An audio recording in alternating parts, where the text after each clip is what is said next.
Bonsoir à toutes et à tous, bienvenue dans Entre deux news sur Reflet TV, votre émission de débat et d'analyse où l'actualité nationale s'expose, s'interroge et se confronte au regard de nos consultants et experts. Deux sujets dominent ce soir, l'actualité ivoirienne, l'arène politique et bien sûr sociale ivoirienne. D'abord dans la coalition, dans la première partie, la coalition pour l'alternance pacifique en Côte d'Ivoire, Cap Côte d'Ivoire, tire la sonnette d'alarme à travers un discours tranché tenu par sa porte-parole Simone Eve Gbagbo. La plateforme dénonce une série de dérives institutionnelles à 5 mois de l'échéance présidentielle ivoirienne.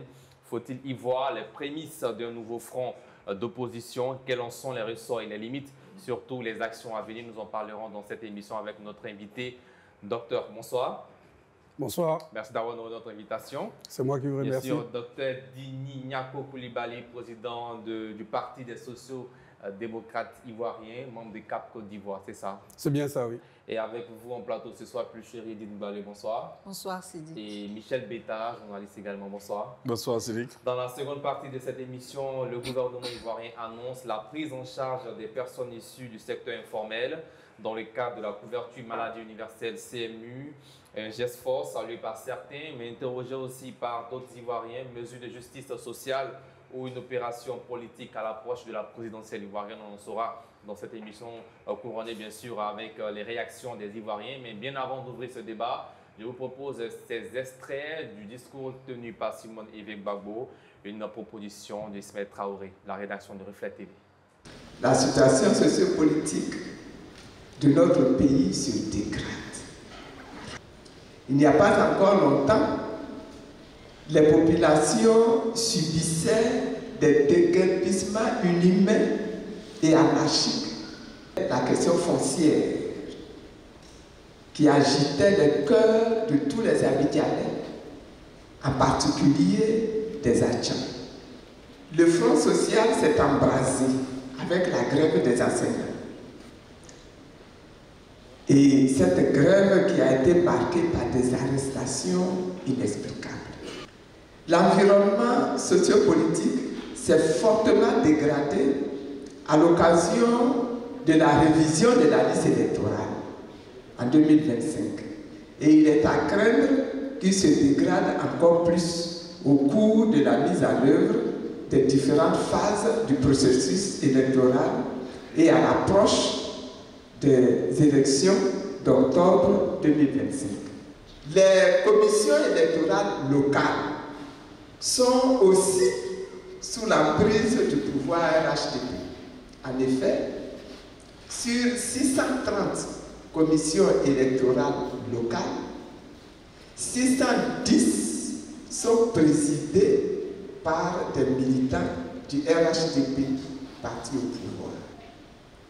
Une dernière lettre de relance de la nécessité de ce dialogue vient d'être envoyée à nouveau au chef de l'État. Et à ce titre-là, elle annonce à toute la nation l'organisation le 31 mai prochain d'un grand meeting à Abidjan. Alors, docteur, nous avons suivi la déclaration, disons, des extraits de la déclaration de Simone Eve Gbagbo. On note en somme que vous tenez le 31 mai prochain un grand meeting sur le premier grand rassemblement de Cap Côte d'Ivoire. Qu'est-ce qui est prévu lors de ce rassemblement et pourquoi le choix de Charles Blé Goudé en tant que président du comité d'organisation? Je crois que vous avez effectivement bien compris. Ce qu'on voulait que les journalistes comprennent, c'est ce que vous venez de dire. L'objectif de la conférence de presse qu'on a organisée, effectivement, c'était d'annoncer à l'opinion publique nationale et internationale que le 31 mai 2025, nous organisons un grand rassemblement à Abidjan et nous invitons tous les Ivoiriens à se mobiliser nombreux pour venir assister à ce grand meeting. Nous avons beaucoup de choses à dire aux Ivoiriens et peut-être qu'on aura l'occasion de rentrer effectivement dans les détails. Bien. Charles Blé Goudé, pourquoi? Parce que le nom Charles Blé Goudé parle à tous les Ivoiriens. Je vais juste préciser. Simone Eve Gbagbo aussi, pourquoi pas elle? Oui, Simone Eve Gbagbo, effectivement, est coordonnatrice de la CAP Côte d'Ivoire. Tidiane Thiam, le président Tidiane Thiam est le président de la CAP Côte d'Ivoire. Et au niveau de la coalition, nous sommes 25 partis politiques. Et effectivement, nous essayons, tant bien que mal, en fonction des problématiques qui se présentent à nous, de désigner des responsables de partis politiques pour occuper le devant de la scène. Et c'est comme ça qu'on a choisi effectivement Charles Blé Goudé pour être le président du comité d'organisation. Mais je précise qu'en fait, président du comité d'organisation, ça ne signifie pas qu'il va organiser cette manifestation tout seul. Nous sommes tous là autour de lui. Il y aura un comité d'organisation, il n'est que le président. Il va coordonner donc l'activité qui va permettre donc d'aboutir finalement à ce grand meeting qu'on va mettre sur pied effectivement pour le 31 mai. Bien, Michel Betta. Oui, moi je constate que CAPS, Côte d'Ivoire, comme son nom l'indique, coalition pour l'alternance pacifique en Côte d'Ivoire, je crois que c'est une étape. Hein, à mon sens, c'est une étape hein, et la finalité, ce serait de restaurer la démocratie confisquée aujourd'hui par le RHDP dans ce pays. Comment comptez-vous y prendre? Déjà, la première des choses, c'est que déjà avant même aujourd'hui, il y a eu plusieurs choses qu'on a fait, c'est vrai, dans l'ombre, mais effectivement, Cap Côte d'Ivoire n'a pas dormi. Depuis que la coalition a été mise sur pied, il y a eu beaucoup d'actions qui ont été posées, aussi bien des tentatives d'approche donc, du gouvernement en place, du président de la République, pour demander en l'occurrence un dialogue politique, la reprise du dialogue politique, mais nous avons eu une fin de non-recevoir. Il y a eu un certain nombre de courriers, notamment 2 courriers qui ont été envoyés au président de la République. À la fin, on a eu, disons, 2 réponses, plutôt du ministre de l'Intérieur. Nous avons demandé à rencontrer même le ministre de l'Intérieur. Nous n'avons jamais eu de suite parce que le RHDP et le président de la République estiment qu'au terme des 5 dialogues politiques qui ont été déjà faits dans ce pays, tout a été déjà réglé, tous les problèmes sont réglés et qu'il n'y a plus rien à discuter. Bien, on peut chercher les questions? Oui, moi j'ai 2 questions qui me préoccupent. Qu'est-ce qui va être dit le 31 qui n'a pas encore été dit? Parce qu'avant le 31 mai, individuellement, les partis qui sont membres de Cap Côte d'Ivoire ont organisé des rassemblements, bien sûr, dont celui du 15 février par le PDCI à la place Figayo. Beaucoup de choses ont été dites. Et qu'est-ce qui va être dit encore le 31 qu'on n'a pas encore entendu, qui pourrait faire fléchir le pouvoir dans le sens du dialogue? Bon, déjà, on va laisser la primeur au 31. On va avoir effectivement des informations importantes, notamment, si vous voulez, le 31 mai, ce qu'on va faire, c'est qu'on va annoncer effectivement des mesures, disons des actions d'envergure qu'on va mettre sur pied dans ce pays si effectivement nos revendications ne sont pas prises en compte. Nous sommes effectivement en droite ligne dans la démocratie. Nous utilisons les outils démocratiques que notre Constitution met à notre disposition, et organiser un meeting, ça fait partie effectivement des outils qui sont à notre disposition. Et vous avez parlé du PDCI, effectivement. En dehors du PDCI, il y a beaucoup d'autres organisations. Je suis président du PSDI. Déjà, dès le 8, je pars en tournée politique pour 10 jours. Donc, chacun des partis, effectivement, au sein de la coalition, mène des actions. Mais il faut effectivement qu'on puisse montrer à la face du monde et à la face de la Côte d'Ivoire, de l'opinion publique internationale et nationale, que la CAP Côte d'Ivoire existe en tant qu'entité. Et c'est pour ça qu'on veut mener une action commune pour effectivement mobiliser l'ensemble de nos militants et l'ensemble de tous les Ivoiriens. Et on va pouvoir montrer effectivement au pouvoir RHDP et au président Alassane Dramane Ouattara que les Ivoiriens, en tout cas qui font partie de la CAP Côte d'Ivoire, sont majoritaires dans ce pays, et nous exigeons effectivement un certain nombre de choses, comme vous dites, qui lui ont été déjà dites, mais il n'a pas l'air effectivement d'avoir l'oreille attentive, et nous voulons le répéter et effectivement annoncer des mesures d'envergure, en tout cas des actions d'envergure que nous allons mener sur le territoire national. Donc, Cap Côte d'Ivoire parle d'un climat sociopolitique préoccupant. Selon vous, quel est l'élément le plus inquiétant actuellement en Côte d'Ivoire? Nous sommes déjà en plein dans une crise, disons, préélectorale. Il faut être clair, pardon. Je crois que l'environnement, je veux dire, politique aujourd'hui, pour tous les observateurs, sont tous d'accord pour dire que les choses ne sentent pas bon. Les Ivoiriens sont inquiets. Lorsque vous discutez avec des gens dans la rue, vous sentez effectivement qu'il y a une certaine lourdeur.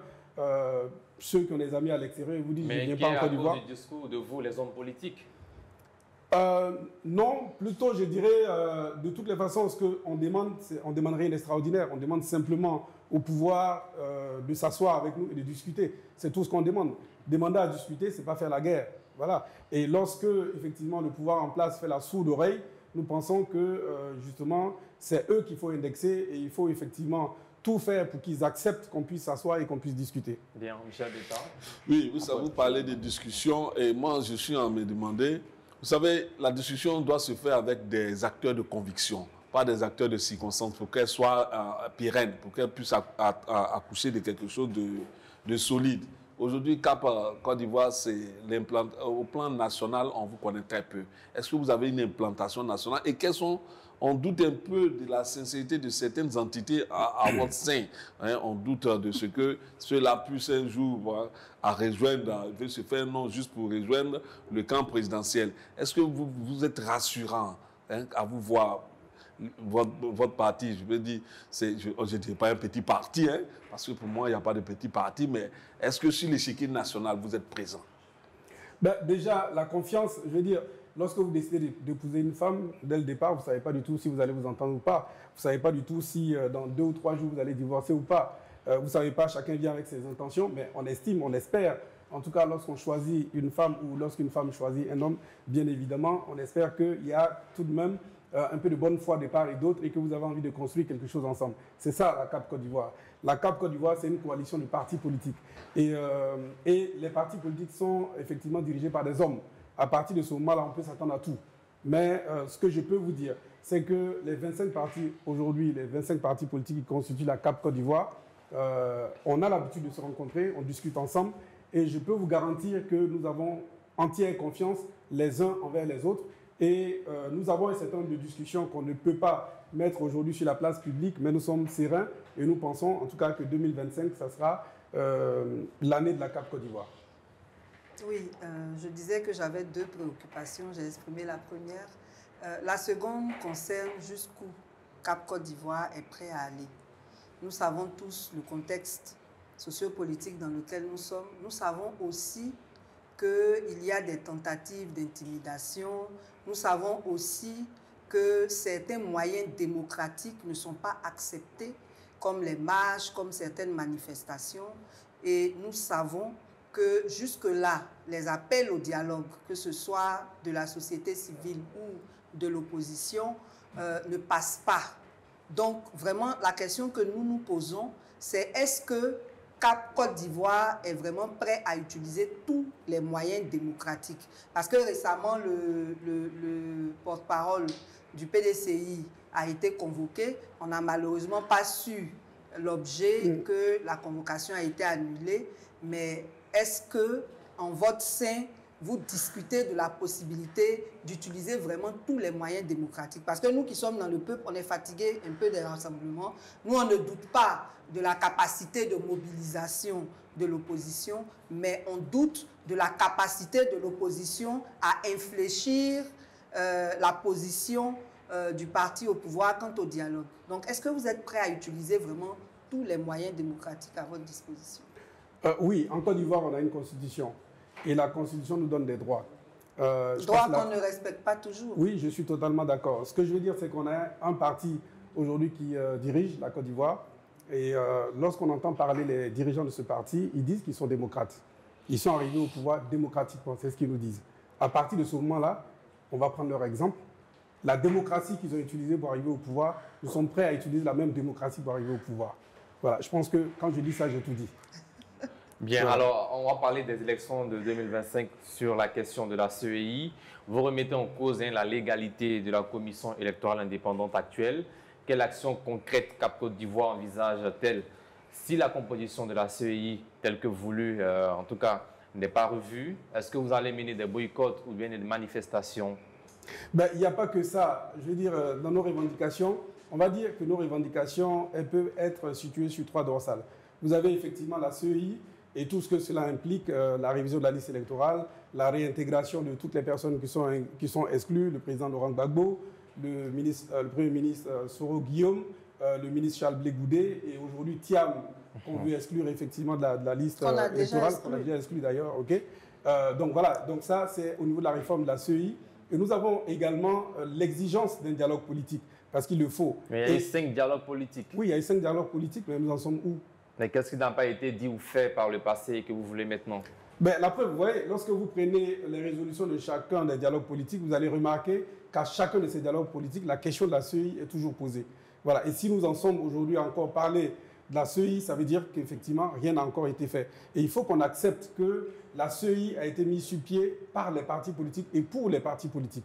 À partir de ce moment-là, dès l'instant où les partis politiques demande que cette CEI soit revue, il faut que ceux qui nous dirigent aujourd'hui acceptent de discuter avec nous, qu'on puisse s'asseoir et qu'on puisse se mettre d'accord sur l'organe qui va organiser les élections. Voilà, c'est la moindre des choses. Et puis, donc je disais qu'il y avait 3 dorsales. Donc il y avait la CEI, il y avait la nécessité d'un dialogue politique. Et puis, il ne faut pas oublier, effectivement, nous disons que le président Alassane Ouattara n'a pas le droit d'être candidat pour un 4e mandat. Donc ça, il ne faut pas l'oublier lorsqu'on parle. Donc vous avez ces 3 dorsales-là et nous exigeons effectivement que ce soit entendu. Nous ne transigerons pas là-dessus. Nous disons qu'effectivement, il faut que ça se soit réglé. C'est vraiment un préalable. Et si ce n'est pas réglé? Si ce n'est pas réglé, ben on va aviser, vous allez voir. Bien, Michel Bon, mais je pense que là où nous sommes aujourd'hui, c'est que vous proposez aussi une alternative crédible à la Côte d'Ivoire. Aujourd'hui, Cap Côte d'Ivoire, c'est 25 partis d'opposition. Est-ce que doit-on nous attendre à une candidature unique ou bien vous allez aller en rang dispersé? Bon, c'est l'éternelle question. Ce que je veux dire, c'est que la CAP Côte d'Ivoire a des statuts. Et les statuts sont clairs. Nos objectifs, c'est de lutter pour qu'il y ait des élections libres, transparentes, ouvertes à tous, inclusives. Voilà. Et c'est dans ce combat que nous sommes. Après, effectivement, nous sommes une famille. Et dans la famille, on discute. Et au-delà des objectifs premiers qu'on s'est fixés, il peut arriver des objectifs également qu'on peut discuter. Donc, effectivement, dans ce cadre-là, ce que vous dites peut effectivement être, je veux dire, une option. Mais pour l'instant, ce n'est pas en tout cas l'objectif premier de la CAP Côte d'Ivoire. Bien plus cher, question. Allez-y, Michel. Oui, ce n'est pas l'objectif premier, mais quelle alternative crédible vous proposez en tant que figure? Parce qu'après Ouattara, la CAP, vous souhaitez qu'il soit là. Au sein de la CAP Côte d'Ivoire, vous avez tout de même des grosses têtes. Oui. Je pense que je n'ai pas besoin de citer dedans, vous les connaissez. Donc, il n'y a pas grand-chose à dire. On a des grosses têtes, on a des personnalités aujourd'hui au sein de la CAP Côte d'Ivoire capables de diriger le pays dès demain. Donc, à partir de ce moment-là, on n'a aucune inquiétude à ce niveau-là. Et vous-même, vous n'êtes pas intéressé par la présidentielle? Vous êtes président d'un parti politique? Oui, aller à une élection présidentielle, ça demande effectivement un certain nombre de choses et qui commence d'abord par une convention du parti qui décide effectivement de vous adouber pour que vous soyez candidat. Pour l'instant, mon parti politique n'a pas encore fait de convention, donc si jamais c'est le cas, vous en serez informé. Bien. Chéri Balé? Oui, je reviens un peu encore sur les actions à mener, parce que la CEI aujourd'hui est déséquilibrée. Et il ne faut pas le voir en termes de chiffres. Parce que beaucoup disent qu'ils étaient 18, 3 sont partis. Il ne s'agit pas de ça. C'est quels 3 qui sont partis? Voilà. C'est quand même des poids lourds qui sont partis, qui déséquilibrent la CEI. Et qu'est-ce que vous comptez véritablement faire pour que cette CEI-là soit absolument réformée, alors que nous sommes maintenant à 5 mois, on n'a plus assez de temps. Voilà. Qu'est-ce que donc vous comptez faire, mener comme action concrète pour faire en sorte que cette CEI soit réformée, pour faire en sorte qu'on ait une RLE 2025, parce que ça aussi, c'est vraiment très important. Qu'est-ce que vous comptez faire? Vous savez, le président Alassane Ouattara est venu au pouvoir. Avant lui, il y avait le président Gbagbo. Une fois de plus, je le dis, ils ont utilisé des moyens démocratiques, je vais dire ça comme ça, pour pouvoir contraindre le président Gbagbo à aller dans un sens. Et j'ai dit simplement que ces moyens, on était tous là, on est Ivoiriens, on a tous suivi. Nous ne sommes pas prêts, évidemment, à avoir des kalachnikovs, effectivement, dans les poches, etc. Mais clairement, la Constitution ivoirienne nous donne la possibilité d'utiliser un certain nombre d'outils démocratiques et nous allons les utiliser. Tous les outils démocratiques que nous donne la Constitution, nous permet la Constitution, nous allons les utiliser. Donc voilà. C'est à partir du 31 que nous serons situés. Bien sûr. Bien. Donc, que répondez-vous à ceux qui estiment que la critique de la CEI est un prétexte pour contester les prochains résultats des élections à venir?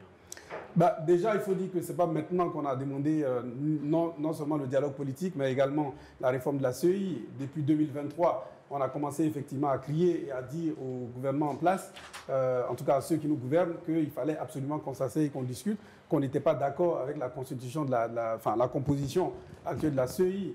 Et je crois qu'il faut tout de même être assez, assez objectif et réaliste. Lorsqu'il y a un match de football, effectivement, il faut que les deux équipes soient d'accord avec l'arbitre et avec l'organe qui organise la compétition, parce que sinon, au bout d'un moment, les résultats sont connus à l'avance. Donc aujourd'hui, vous avez le parti au pouvoir qui, étrangement, est d'accord avec tout ce qui est décidé par la CEI d'un côté. De l'autre côté, vous avez toute l'opposition qui est d'accord pour dire qu'il faut réformer la CEI. Donc nous ne sommes pas, on ne s'est pas levé un matin, 6 mois avant les élections, pour dire qu'il faut réformer la CEI. Nous le disons depuis longtemps. Donc ce n'est pas nouveau. Donc ce que les gens nous disent, c'est que est-ce qu'on a le temps pour le faire, etc. Et je répète une fois de plus, ce n'est pas maintenant qu'on a commencé. Et quelles sont les garanties minimales que vous réclamez? Il n'y a pas de garantie minimale. Il faut une réforme de la CEI. Il faut une réforme totale de la CEI. Nous disons qu'il faut que les partis politiques sortent de la CEI, parce que c'est vrai que c'est l'ensemble des partis politiques qui ont, au cours effectivement d'un accord politique, décidé que les partis politiques soient dans la CEI. Aujourd'hui, les partis politiques sont tous d'accord, en dehors du RHDP. Tous les autres partis politiques sont d'accord pour dire qu'il faut que les politiques sortent de la CEI et qu'on laisse la CEI gouverner par les organisations de la société civile et par les organisations socio-professionnelles. À partir de ce moment-là, il faut qu'on soit entendu. Bien. Voilà, donc c'est ce que nous demandons. Merci. Je veux une réaction sur cette proposition. En dehors du RHDP, oui. Quels sont les autres partis qui sont encore dans la CEI? Est-ce que vous avez parlé avec eux? Qu'en est-il? En dehors du RHDP, il y a le RHDP. Pourquoi? Parce que tous les partis politiques aujourd'hui qui sont encore dans la CEI sont des partis politiques qui sont RHDP. Voilà. Quoique certains partis vous disent qu'ils sont de l'opposition, nous, en tout cas au niveau de l'opposition, la vraie opposition, nous disons qu'aucun parti de l'opposition aujourd'hui n'est encore dans la CEI. C'est clair. Mais bon, officiellement, ils ne sont pas RHDP. Donc, est-ce que vous avez parlé avec eux? Au RHDP, je parle de l'exemple de Lagou, oui. qui dirigeait une coalition. Elle a annoncé récemment son départ au RHDP. Donc, départ ou bien ralliement? Ralliement au RHDP. Un ralliement, c'est un départ. Donc, je poursuis encore pour dire, aujourd'hui, bon, moi, une des choses que j'observe, il faut que votre discours soit cohérent avec vos actions. Est-ce que vous ne craignez pas qu'en allant jusqu'à vraiment vouloir affronter le RHDP, le pouvoir en place, il y ait des désistements en votre sein? Parce que la manipulation est vite partie quand on veut affronter le RHDP, on l'a vu, avec le PDCI et autres qui ont eu des désistements en leur sein, qui ont rejoint le RHDP. Aujourd'hui, est-ce que vous ne craignez pas que en votre sein, le RHDP vienne piocher certaines personnes au point de vous affaiblir? Vous savez, dans une organisation, le départ de ceux qu'on peut appeler, entre guillemets, je dis bien entre guillemets, les traites, ne fait que renforcer l'organisation. Donc, s'il y a des gens, effectivement, notre sein, qui estiment qu'ils ne sont pas dans la droite ligne de ce que nous voulons, ils peuvent partir tranquillement. Et nous allons nous porter mieux. Ne vous inquiétez pas pour ça. Bien. Simone Gbagbo évoque la spirale des violences électorales depuis 1995. Que propose Cap Côte d'Ivoire de nouveau pour briser ce cycle? C'est le dialogue. On est dans un pays de paix. Le président Tidiane Thiam est président du PDCI. Vous connaissez la maxime du PDCI, il ne peut pas faire une phrase sans parler de paix. Donc, tout ce que nous demandons, effectivement, c'est le dialogue. Et c'est la seule solution. C'est la seule arme qu'on a, effectivement, pour désamorcer, disons, la crise préélectorale et une éventuelle crise post-électorale, parce qu'il ne faut pas se leurrer. On a vu 2020, et 2020, c'est comme ça que ça a démarré. On a eu 87 morts, on a eu une tête coupée qu'on a pris pour jouer le football. Donc, c'est suite aux appels de l'opposition à travers le CNT. Non, mais l'opposition n'a pas appelé. Non, c'est une réponse au pouvoir. C'était plutôt une réponse au pouvoir. L'opposition n'a pas appelé à la violence, elle a appelé à manifester. C'est pas que ça valait la peine ou ça valait pas la peine. Je veux dire, la question, c'est de se dire qu'est-ce qui a conduit à ça. Voilà, c'est l'observation qu'il faut faire. Je veux dire, on avait en face de nous, si vous voulez, un pouvoir qui est hermétique à tout débat, à toute discussion, qui a mis en place une organisation, disons, qui a, on va dire, braqué, disons, les élections. À partir de ce moment-là, nous avons juste appelé à manifester. C'est un droit démocratique. Donc, lorsqu'on met lorsqu'on met des bacs à verre dans la rue pour aller agresser les gens, etc., bon, je ne crois pas que ça, ce soit le fait de l'opposition. Je crois que s'il faut regarder quelque part, ce n'est pas dans le sens de l'opposition, c'est plutôt dans le sens de ceux qui nous gouvernent. Bien, Michel Beta. Oui, aujourd'hui, je pense que nous sommes à quelques mois des élections et l'environnement même politique n'est pas rassurant pour tout un chacun. L'opposition se pose des questions, le pouvoir est toujours braqué dans sa posture et nous nous demandons jusqu'à quand. Jusqu'à quand le pouvoir Ouattara va rester indifférent aux appels de l'opposition à discuter? Et qu'est-ce que l'opposition peut faire pour briser ce silence, ce silence qui ressemble plus à du mépris qu'à un silence? Parce qu'aujourd'hui, je ne comprends pas que le pouvoir veuille rester muet aux différents appels qui sont impératifs, puisqu'on ne voit pas d'issue à ces élections-là qu'une élection monocorde. Qu'est-ce que vous pouvez faire pour briser ce silence-là? Vous savez, je vais vous dire une chose.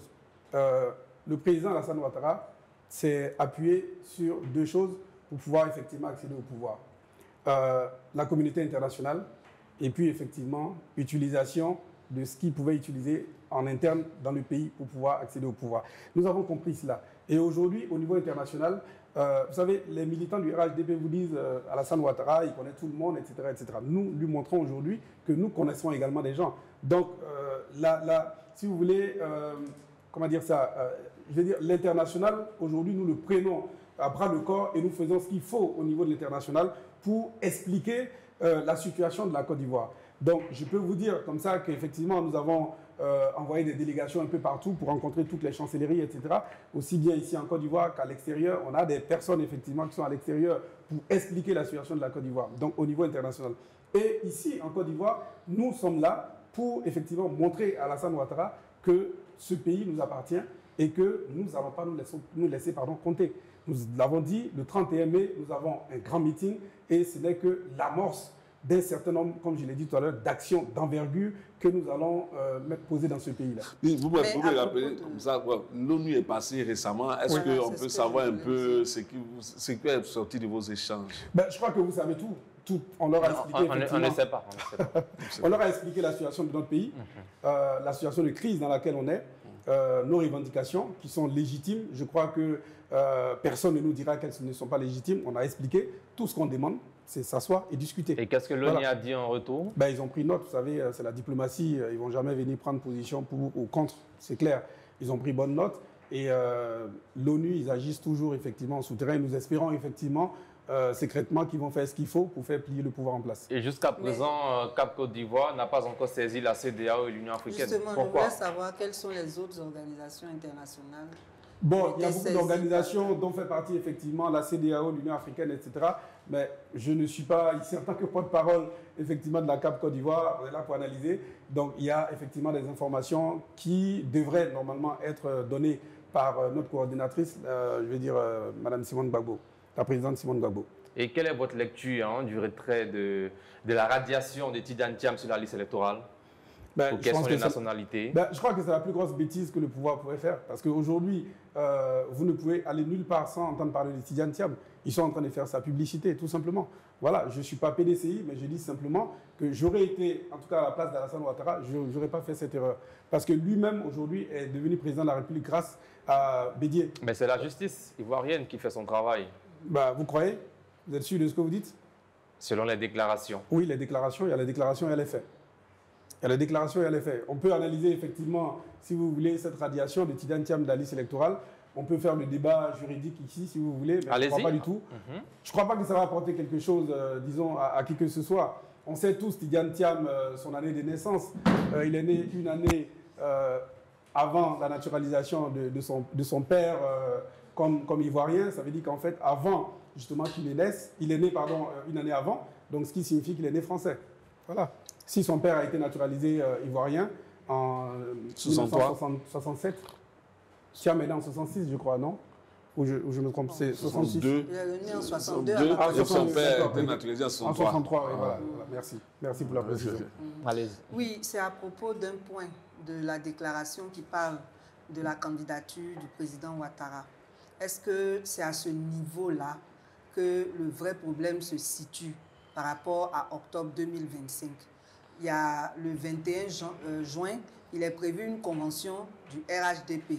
C'est au RHDP de choisir son candidat. Et si le RHDP choisit le président Ouattara, est-ce que c'est ça qui est un problème véritablement? Y a-t-il pas d'autres problèmes plus importants comme les conditions d'organisation des élections que de vouloir se battre pour ne pas que le président Ouattara soit candidat? Vous savez, dans un pays, il n'y a rien de plus important que le respect de la Constitution. Mais elle a déjà été violée. Nous, on fait partie de ceux qui ont contesté le 3e mandat. Ça vous oui. a même valu d'aller en prison. Bien sûr. Donc, on dit aujourd'hui, le problème n'est pas à ce niveau. Eux, ils disent qu'ils sont dans une nouvelle république. C'est le 2e mandat de la, je ne sais pas, quelle république. Mais est-ce que c'est vraiment ça le plus important par rapport à l'élection? Qu'il soit candidat ou qu'un autre soit candidat, est-ce que c'est le plus important? Ok, je ne suis pas là pour poser des questions, mais est-ce que vous êtes d'accord qu'il fait aujourd'hui le 1er mandat de la 3e République? Je crois que non. Vous n'êtes pas d'accord. Moi, j'appelle ça 4e mandat, mais est-ce qu'on peut empêcher le RHDP de le choisir comme son candidat? Écoutez, un passage en force, de toute façon, on ne peut jamais l'empêcher. Ce qui signifie que le RHDP peut faire ce qu'il veut. Mais nous sommes là, effectivement, pour apporter la réplique, pour leur dire qu'ils ne sont pas forcément sur la bonne voie. Alassane Ouattara n'avait pas le droit d'être candidat en 2020. Vous faites partie, effectivement, des personnes qui ont lutté pour éviter cela. Nous aussi, effectivement, on était là pour lutter. On n'a pas eu la chance d'aller en prison comme vous. Ah, c'est une chance. Je plaisante, c'est juste une plaisanterie. De mauvais goût. Voilà. Non, mais ce que je veux dire, c'est que ce n'est pas parce qu'il a violé la Constitution en 2020 et qu'il a fait un passage en force qu'en 2025, on devrait se dire, OK, il a déjà violé la Constitution, c'est pas grave, laissons-le violer la Constitution. Non, nous disons non. Il faut qu'on apprenne justement à construire un état de droit. Et un état de droit, ça passe tout d'abord par le respect de notre loi fondamentale qui est la Constitution. Si on ne respecte pas la Constitution, je crois que tout est permis dans ce pays-là. Voilà, donc c'est pour nous, c'est vraiment sinon, une base. Ce ne serait qu'une violation de plus. Oui, il faut peut-être concentrer son énergie sur l'essentiel qui sont les candidatures de tout le monde, l'essentiel qui sont la crédibilité de la CEI. Bon, ça, oui, ça peut aussi je l'ai dit, il y a 3 dorsales. Vous avez effectivement la CEI, voilà, vous avez la CEI, effectivement, et tout ce que cela implique. Je l'ai dit tout à l'heure, donc réforme de la CEI. Donc les partis politiques qui doivent sortir de la CEI. Vous avez également la réintégration de toutes les personnes qui ont été exclues. Vous avez l'exigence effectivement d'une nouvelle RLE en 2025 avant les élections. Voilà, donc ça c'est la première dorsale. Vous avez effectivement la deuxième dorsale qui est le dialogue politique. Nous l'exigeons également. Et il ne faut pas l'oublier, et pour moi c'est aussi important que les autres, Alassane Dramane Ouattara n'a pas le droit d'être candidat et il ne doit pas être candidat. Nous l'exigeons, nous disons qu'il n'a pas le droit. Et s'ils veulent s'entêter pour être candidat, ce que nous avons fait en 2020, nous allons le refaire en 2025. Merci, Dr Dinignako Coulibaly. Je rappelle que vous êtes le président du Parti des sociaux-démocrates ivoiriens et membre de CAP Côte d'Ivoire. Merci à vous d'avoir répondu à toutes nos questions. Merci Sidik, c'est moi qui vous dis très prochainement, comme vous voulez, sur ce plateau. Merci beaucoup. Alors, chers téléspectateurs, on marquera une courte pause. On revient juste dans quelques instants pour la deuxième partie de cette émission. Nous parlerons bien sûr de l'annonce du Premier ministre ivoirien Robert Begremambé qui a annoncé à l'occasion de la fête du 1er mai que désormais 13 millions d'Ivoiriens du secteur informel bénéficieront de soins gratuits à l'occasion, bien sûr, grâce à la couverture maladie universelle. Voilà, de retour de la pub, nous sommes rejoints par Lansina Karamoko. Bonsoir. Bonsoir, Céline. Alors, un souffle nouveau pour des millions de travailleurs du secteur informel. Le 1er mai dernier, à l'occasion de la fête du travail, le Premier ministre ivoirien Robert Begremambé a annoncé la gratuité d'accès à la couverture maladie universelle CMU pour les non-salariés et ce jusqu'au 31 août 2025. L'émotion est palpable pour bon nombre d'Ivoiriens, souvent enrôlés sans jamais avoir pu bénéficier de cette couverture. C'est un vieux rêve qui semble enfin apporter. C'est un vieux rêve qui semble enfin apporter, que vous verrez également à travers cette émission, à travers des témoignages reçus par nos différents reporters. L'espoir change de camp et la promesse d'un système de santé plus équitable rénère. Odita Kona Ismaël Traoré pour cet élément. À l'occasion de la célébration officielle de la fête du travail, le Premier ministre Robert Begremambé a annoncé une mesure sociale exceptionnelle en faveur des travailleurs du secteur informel. À compter du 1er mai jusqu'au 31 août 2025, ces populations pourront bénéficier des prestations de la couverture maladie universelle sans avoir versé des cotisations. Elle cible spécifiquement les personnes enrôlées dans le secteur informel, soit environ 13 à 15 millions de personnes. J'ai obtenu ma carte CMU en 2018, mais je ne l'avais jamais encore utilisée. Aujourd'hui, grâce à la gratuité des soins, je compte désormais en faire un usage régulier. Pouvoir se rendre à l'hôpital et bénéficier des soins sans frais, c'est une véritable bénédiction, surtout lorsqu'on dépense de modestes revenus. Comme Oumou, beaucoup voient dans cette mesure une avancée sociale importante des travailleurs informels ivoires, même une reconnaissance de leur contribution à l'économie nationale. Mais tous ne partagent pas cet optimisme. La carte CMU venant d'une autorité de ce pays, c'est une décision salutaire qui vient certainement à point nommé, mais à condition que ça ne soit pas que des lettres, mais que ça soit accompagné d'effectivité. Voilà. Il faille vraiment que, sans vouloir faire de la politique, les autorités s'impliquent réellement dans la mise en œuvre de cette mesure-là pour le bien de tous. Il est aussi souvent dans nos États en Afrique facile de donner un projet, de communiquer sur un projet à la télé, mais le plus difficile c'est au niveau de l'exécution. Voilà, de mettre le projet vraiment en exécution. Il faut vraiment que ce projet-là aboutisse à bon port, que ceux qui doivent en profiter profitent normalement. Entre attentes légitimes et doutes persistants, la mesure du gouvernement ouvre une nouvelle page pour la CEMU. Si elle est effectivement appliquée, elle pourrait marquer un tournant pour de millions de travailleurs souvent laissés en marge des politiques sociales. Reste à voir si les structures de santé sont prêtes à accueillir cette nouvelle vague de bénéficiaires.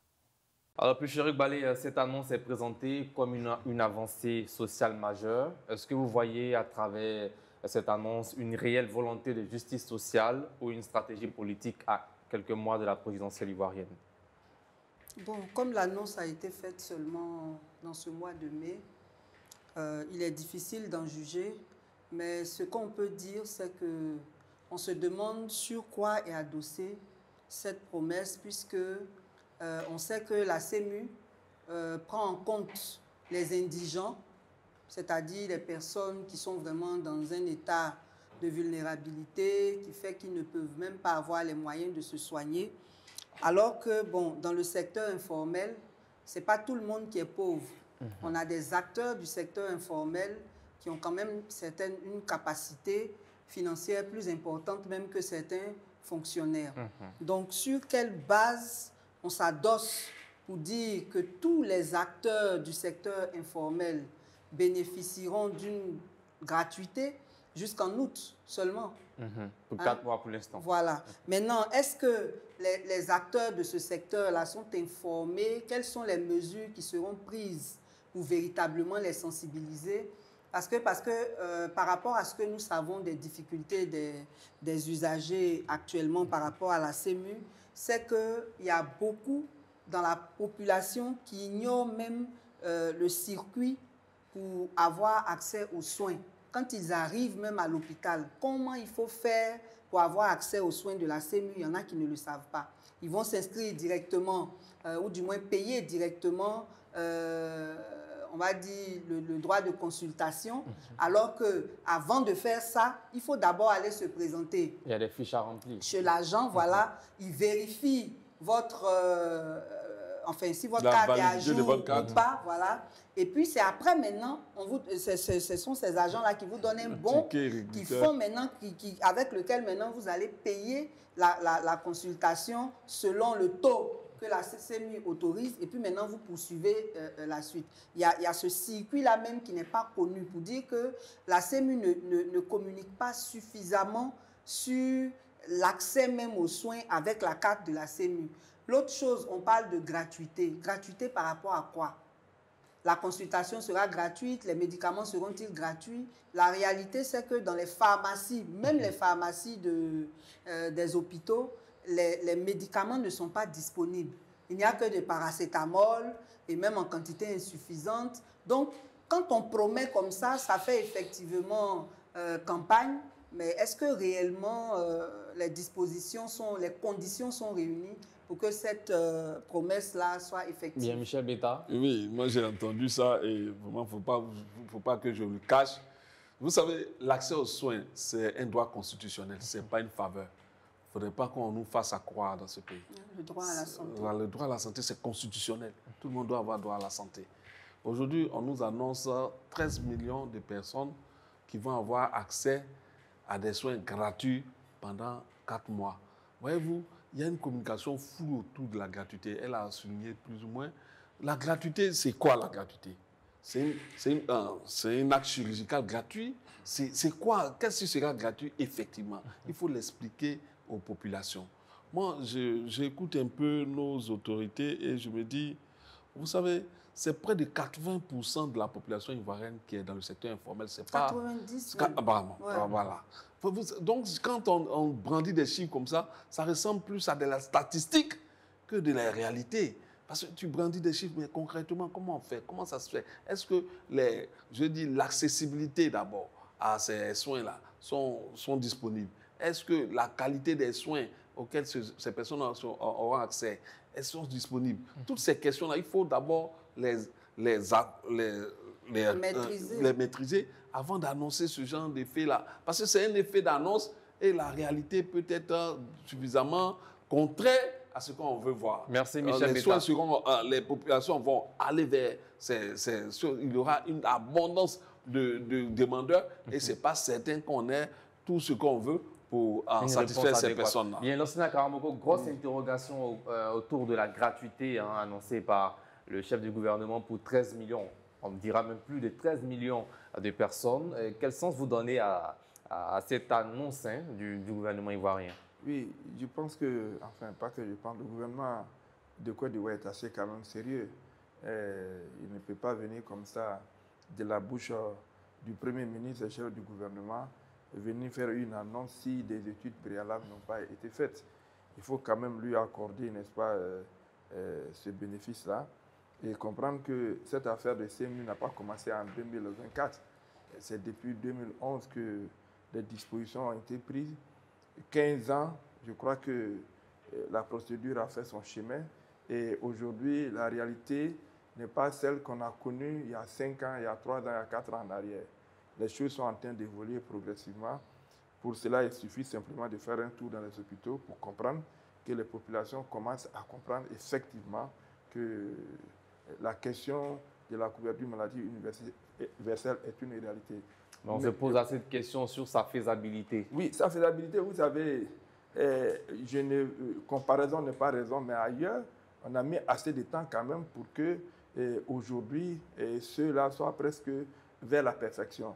Je conviens qu'il faut beaucoup d'activités de communication autour de la question, parce que même les cas d'assurance dans le secteur privé, où on prélève, n'est-ce pas, sur ceux qui bénéficient d'une ponction mensuelle, il arrive souvent que les bénéficiaires ne connaissent même pas la procédure. Et quand ils arrivent à l'hôpital, ils vont directement à la caisse, alors qu'il y a un box qui est réservé, n'est-ce pas, à la représentation de chaque maison d'assurance. Mais ça exprime un manque de communication. C'est ce que j'ai dit. Il faut peut-être axer le travail davantage sur la communication, mais ce n'est pas l'opération en elle-même qui est impossible à réaliser. Et il y a des études qui ont été faites, et j'en suis convaincu. Et aujourd'hui, n'est-ce pas, quand on va sur le terrain, les résultats sont probants. Mais ce qu'il faut retenir souvent, ceux-mêmes qui sont les détenteurs des cartes, parce qu'on peut avoir la carte, puis il y a des gens qui sont des ayants droit, et il arrive très souvent que il y a beaucoup plus de bénéficiaires dans les ayants droit, parce qu'il y a des gens qui ont la carte. Juste peut-être parce qu'il faut dire qu'à un moment donné, c'est une obligation pour avoir accès à un certain nombre de services en Côte d'Ivoire, il faut avoir la carte, n'est-ce pas, de la couverture maladie universelle. Et donc, beaucoup de gens ont la carte, mais n'utilisent pas leur carte parce qu'ils voulaient juste l'avoir pour avoir accès à un certain nombre de services. Bien. Michel Betta, allez-y. Oui, vous savez que la soutenance financière de cette carte-là nécessite beaucoup d'argent. Peut-être que l'État a les moyens de sa politique. Non, mais parce qu'on sait comment ça se passe, c'est la cotisation. On a pris la priorité, c'est la cotisation qui devait soutenir,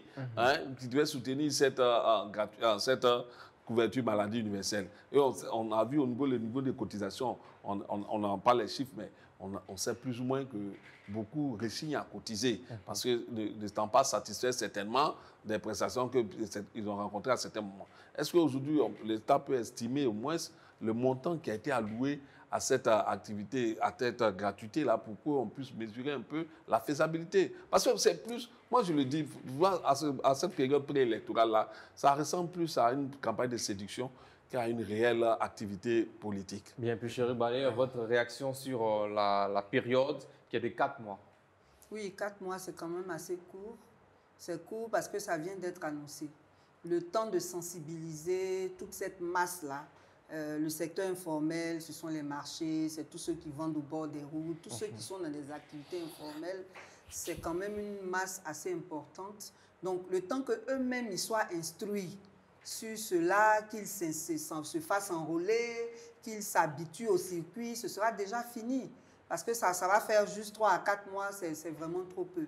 Maintenant, ce qu'il faut ajouter aussi, c'est que même ceux qui ne sont pas dans le secteur informel ont déjà des problèmes.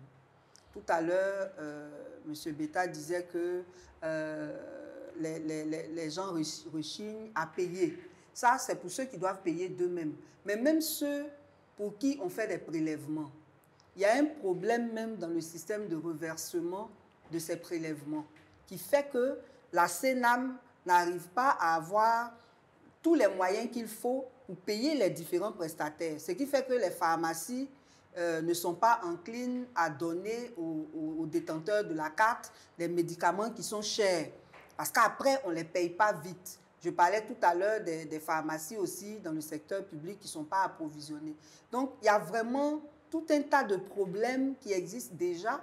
Donc, quand on vient annoncer ça, franchement, ça fait un peu douter parce qu'on se dit, on ne prend pas le temps de régler réellement les problèmes, de rendre le système plus huilé, de faire en sorte que les pharmacies reçoivent mieux tous ceux qui sont détenteurs de la carte. Donc, ça rend quand même un peu sceptique, quoi. 4 mois. Oui, c'est vrai que on a dit qu'il n'y a pas assez de communication, mais il faut quand même dire que le Premier ministre vient annoncer quelque chose qui a déjà commencé en fait.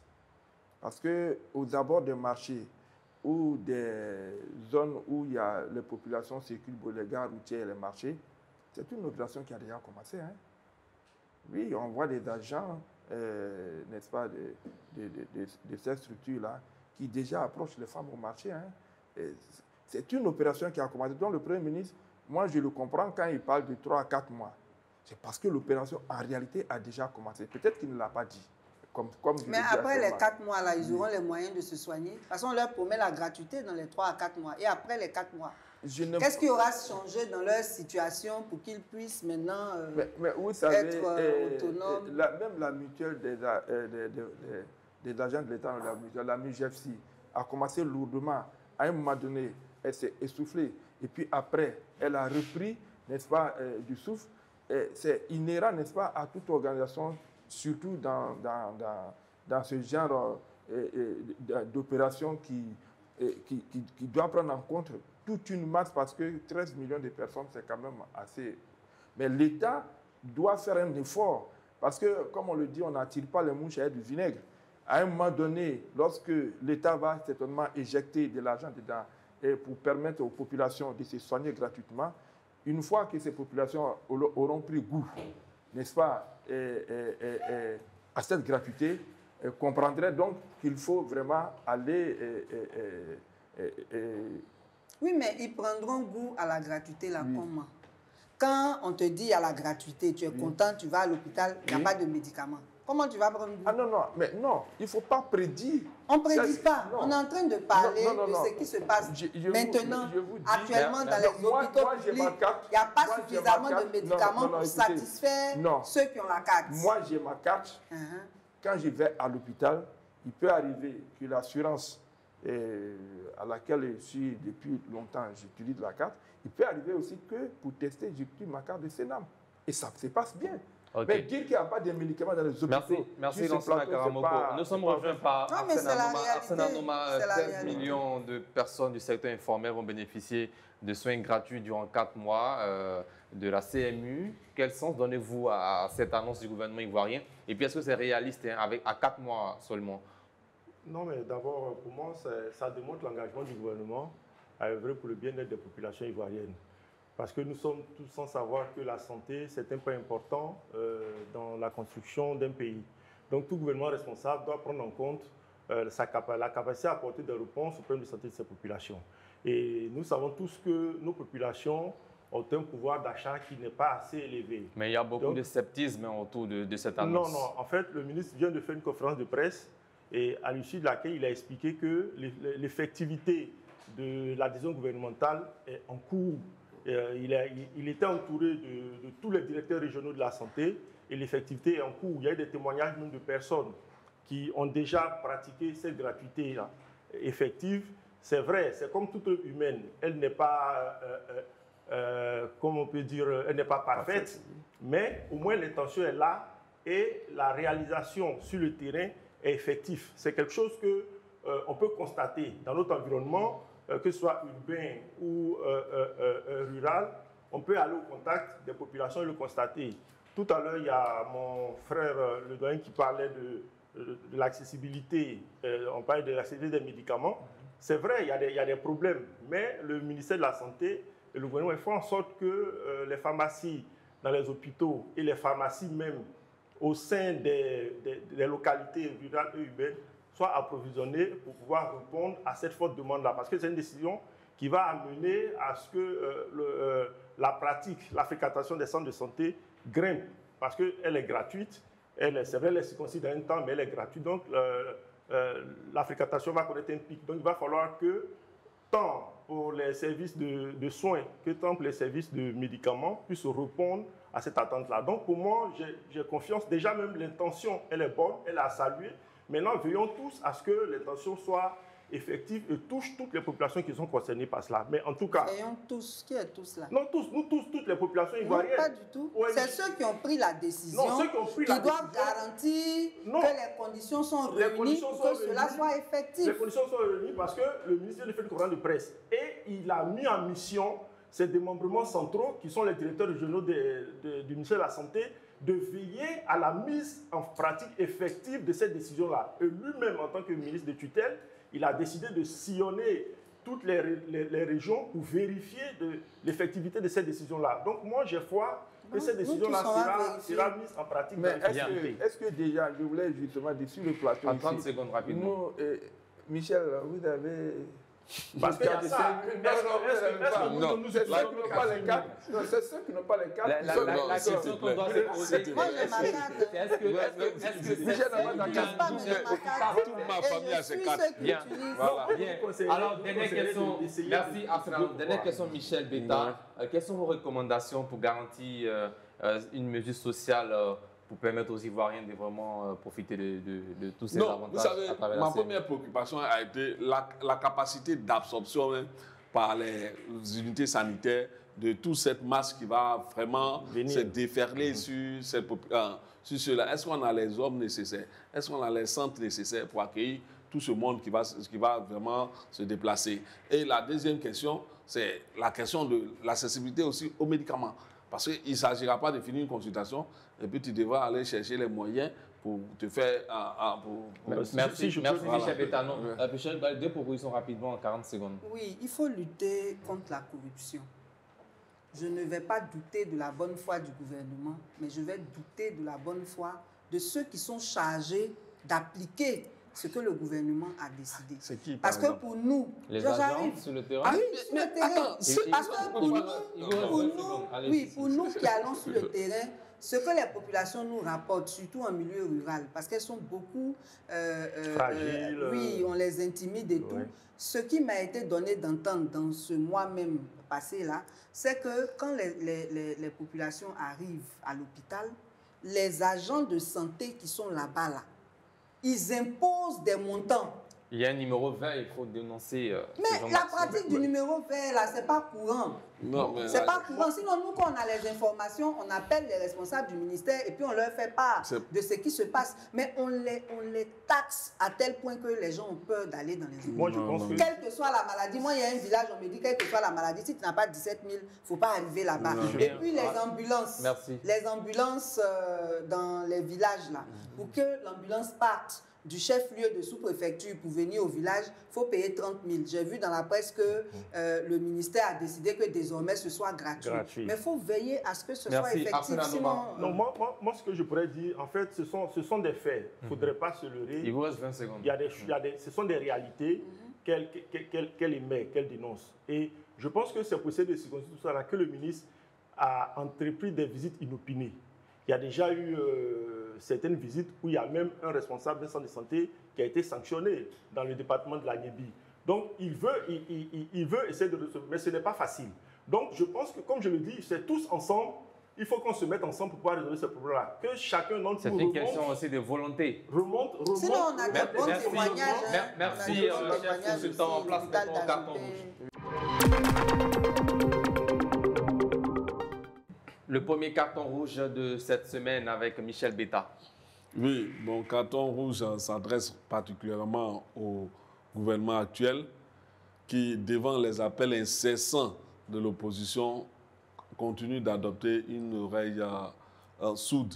Et ce n'est pas fait pour garantir la paix du processus électoral. Et c'est vraiment, nous sommes en train de courir vers une campagne électorale vraiment biaisée et capable de nous entraîner dans des dérives électorales. Merci. Péchéric Balé, carton rouge. Mon carton rouge va à l'endroit de l'AGEROUTE. On se plaint déjà des embouteillages monstrueux dans la ville.